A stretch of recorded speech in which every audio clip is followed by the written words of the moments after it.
Langol Reserve Forest the Ching Kangba camping Touba Thingjinkhre Impal West the Langol Reserve Forest Maruoina Punchi Loke Mapam Sing the Ching Kangba amadi Ahing Yarek tuna Camp Sing Touba Thingle Haina Central Forest Division Impal Divisional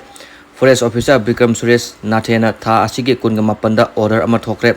Maruoina Punchi Loke Mapam Sing the camping Touba trekking Chatpagi Mingda Logi Wangmoda trespass torpagi chang yamna wangkhalakpa maramna mafam du leiba wildlife amadi ecological balance ta akaiba kya lahle illegal oiba thongching asine Indian Forest Act 1927 gi kanglon kaya su thugaire marum aduna trekking chatpa camping toba puna makthing bai khongtang asi lokholakpani haina order aduda palle athing basi khudakta gi chatnabaga loina makha tana department gi oiba order thokti fawa makhal amatagi camping expedition natraga trekking na chingba pangthokpa yaro hari hiramasi gi matangda